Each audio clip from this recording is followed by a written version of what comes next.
Hey everybody, back on back on the next step of this F-head engine. Today we are going to install the valve guides right down in the exhaust port there.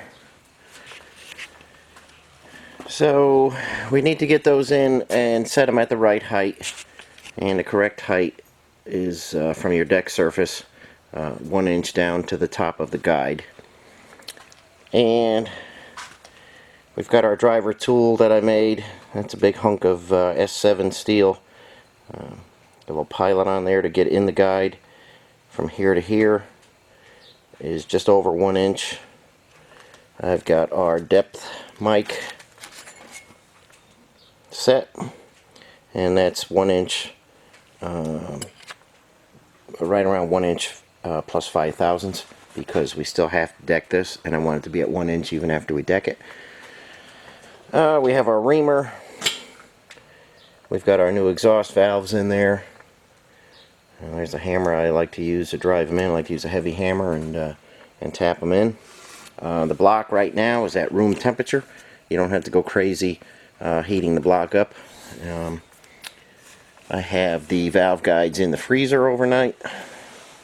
It's not really necessary, but it does make them just a touch easier to put in there.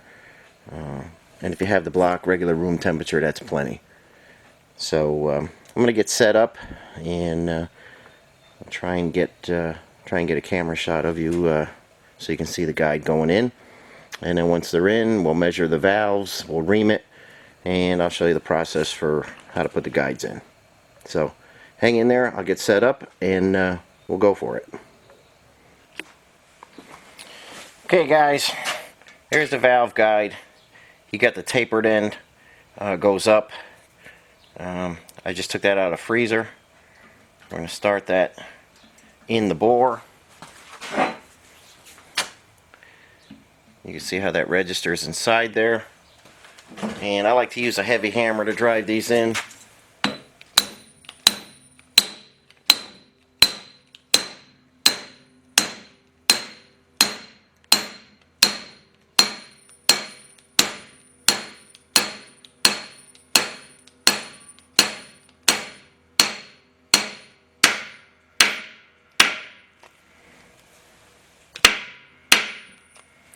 Okay, now that step in our tool ensures that we're at 1 inch.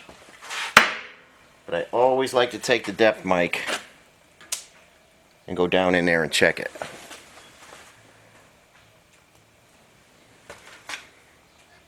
So like I said, we already have this set. And we're about 1 inch 4 thousandths there. So that one's good. That can be reamed next. I'm going to put them all in there.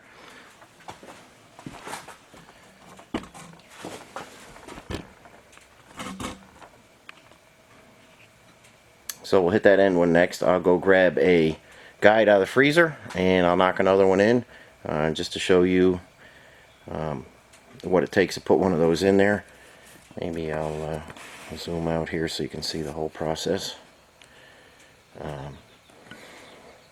They're not too terrible to drive in. If they're really hard and you really got to beat on that thing, something's not right. Make sure you have some good guides. I'm sure there's reproduction junk out there. Everything I use is new old stock because I bought a ton of them quite a while ago. But they're cast iron, so be gentle with them. You know, I mean, you got to hit them to get them in there, but don't abuse them at all. And I'm going to get another one out of the freezer, and we'll do this number 1 guy right here. Okay, I'll try and stay out of the way here. Again, tapered portion is up. Just make sure you can see that. Tapered portion right there is up. Don't put it in backwards.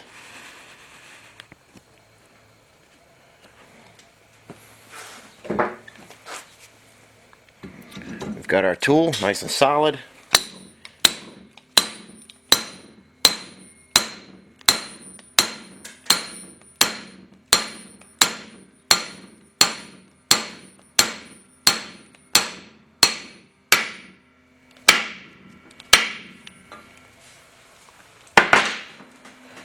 Okay, we'll check it.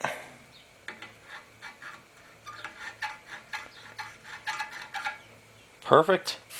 And I like to, when I'm putting these in, I like to do it on a solid bench. I don't like to have the engine on a stand because it bounces too much. So if you've got a sturdy bench or some way you could kind of jig it up, or even do it on the floor, put a towel down and put that on the floor, and it'll drive in a lot easier. So that's the process for getting the guides in. Now we're going to measure the valves, pick the correct reamer, and get these reamed. I'll be right back with you.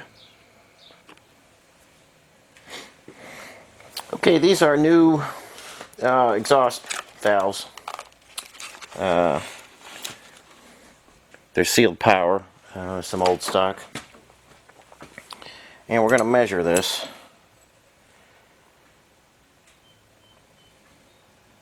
Now they're supposed to be, according to the factory specs, they're supposed to be 371.5. And they're exactly 371.5. I know this might be tough to see the mic. They're exactly 371.5. So, check all your valves, make sure they're the same. Quality is usually pretty good on valves, but check them anyway. Now your valve to guide clearance is anywhere from 2.5 thousandths to 4.5 thousandths. Now most guys will go for a 375 reamer because it's easily available. I like to go with a 374 reamer because I like to keep my clearance a little bit tighter. It just seems like it's better to be on the low end, so any wear won't put you over the limit too fast. So I'm gonna shoot for 2.5 thousandths clearance. If you went with the next size, you'd be 3.5 thousandths clearance. It's not terrible, but I like to shoot on the low end of the spectrum. So I have right here a 374 reamer, and I just throw them in a drill chuck. It's just easier for me because I deal with so many different size reamers, and then I just put a little tap handle on there. It works out real good for me, but however you can hold your reamer and get it in there, that'll be fine. And remember, these guides are cast iron, so we're not going to use any kind of lube. We're going to cut these dry. See if I can get over here.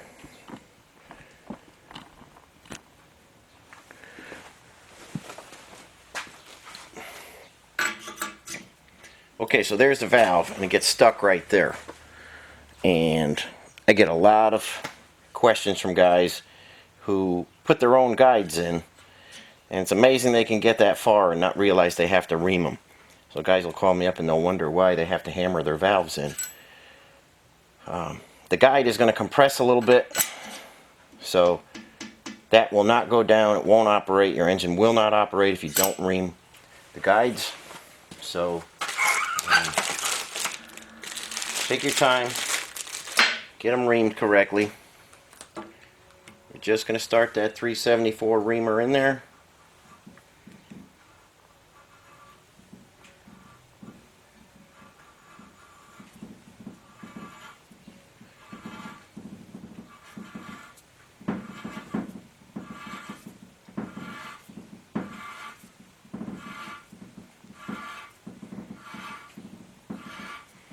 If you talk to engine builders or just guys that build engines and guys that play around with them, some guys will tell you you need a spiral reamer to cut cast iron. This is just a straight flutes on this reamer. It cuts it just fine. Some guys like to go in there and hone the guide after they cut it. I don't believe that's necessary on these old engines. If we were trying to make 600 horsepower, maybe you go in there with a diamond hone, and I keep it spinning when I'm pulling it out. I don't want to put any lines or scratches in there. If we were trying to make some high horsepower, maybe we would do it, but if we were doing that, we wouldn't be using cast iron guides anyway. We'd have some better material in there. So a ream is just enough. You can hone them if you like. It's not necessary, but you can. We got a little grit in the hole. I could feel it. I'll just go down there again.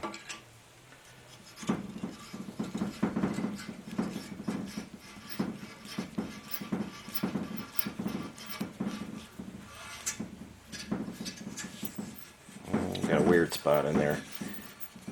Just get the reamer.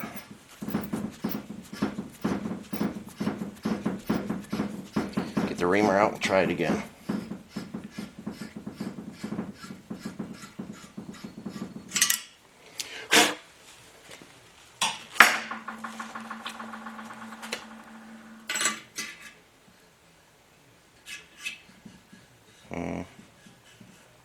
Got a weird spot on there.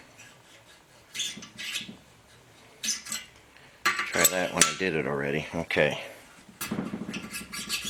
That one's fine. Right, I'm going to blow that out with some air. We'll try another one.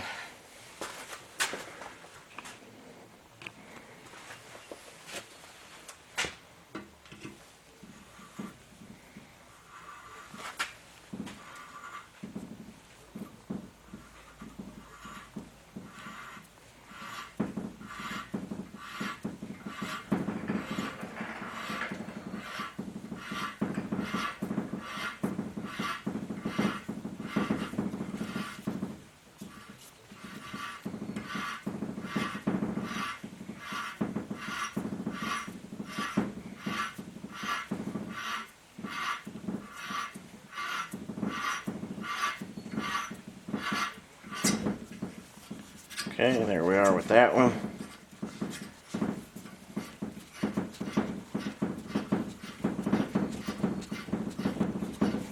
Don't get frustrated if it takes you a couple tries to get all the material you want out of there.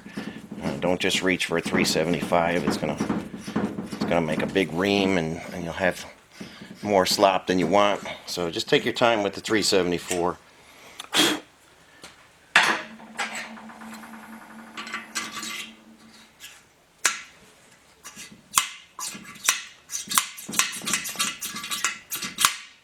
Okay, that's perfect. You could just barely feel some wiggle in there. That's what you want. So I will finish up this front one, see what the hell's wrong with that one, and do the back one, and I'll be right back with you. Okay guys, I've been fussing with these for a little bit, and this is how I like to get them. Pick the valve up and it should fall under its own weight. I got no seat in this one, but see, they fall in there, and when you pick it up midway, you'll barely feel a wiggle in that.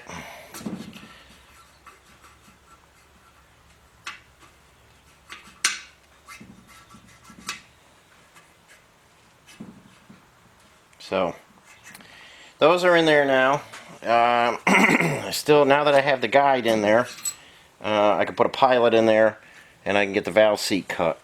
That's the whole purpose of doing this. We've got to where I put the stitching pins in there.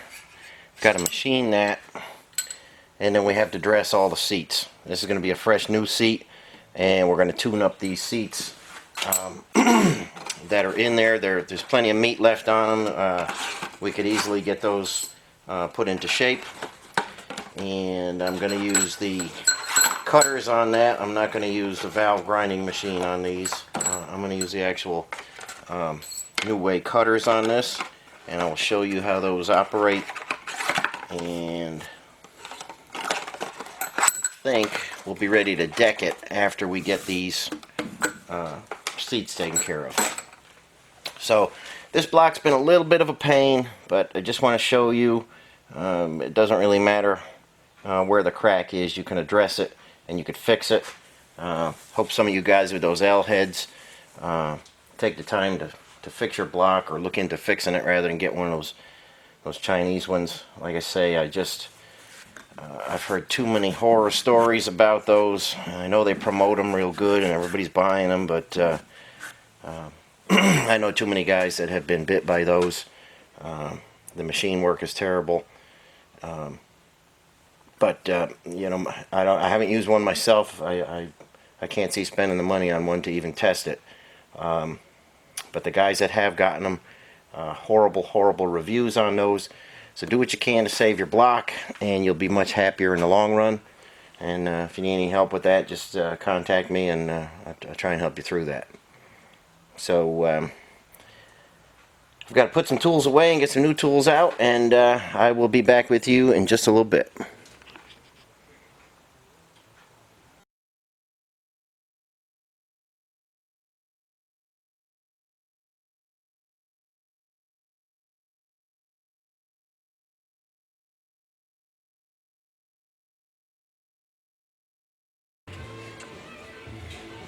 Okay guys, here is the 4.3 Vortech. Just starting to tear it down. I got Gary working on this. He's pulling the exhaust manifolds. And we're going to go after the motor mounts next. Grab these next, Gary. Okay. We're going to tear this apart down to its bare minimum. And I'll build custom motor mounts for this. And probably stainless headers. I don't think those exhaust manifolds are really what I want on here, so probably build some I don't know if I'm going to build shorties or long tubes, but we're just in the process of getting this apart, and it's really shrouded with a lot of garbage that we're not going to use. So little by little we're going to start taking this apart, and I'll bring you back when it's a bare block in the state that we're going to use it. So hang in there, I'll be back with you in a little bit. Okay guys, still making progress on this V6 here. Some of you may or may not know this is a thread-on fan and clutch assembly. I am not a fan of the clutch type setups, so I'm going to change that to just a constant fan probably, and change the whole pulley arrangement. I don't think I'm going to run a serpentine belt, but a lot of times you can get that unthreaded with this special tool. It's just a thin wrench you get in there on the nut. I could not get this one off, so I don't know if you could see in there. I had to smack that with the air chisel. I had to beat on it right there to get it to loosen. Can you pull that fan off, Gary?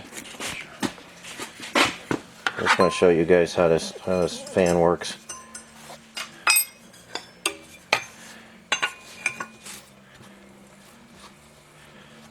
Just loosen this from the water pump.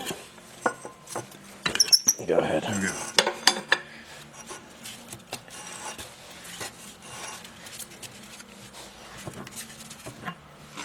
Okay, that's how those guys work. There's the threads. Like I say, I'm not a real enthusiast about thread-on fans, so we're going to change this. You can change the water pump and everything, but that's how the fan comes off if anybody gets stuck on those. Regular thread, so it's not opposite or anything. You just go to the left to loosen it, and sometimes, like I say, you got to get the air chisel on them because they can be a real bear to get unthreaded. But we're not going to be running power steering in this Jeep, and we're not going to be running air conditioning. So basically we just need an alternator and a water pump. So I'm going to change the whole front of the motor around, completely different than what the Vortech came in that 2002 pickup. So this is where we're at. We're still stripping it down, and it's getting to look more and more like an engine, and I'll keep showing you little bits as we get it completely undressed. Okay guys, this is where we got on the 4.3 teardown. Not too sludgy inside, looks pretty good. A little corrosion in the coolant passages.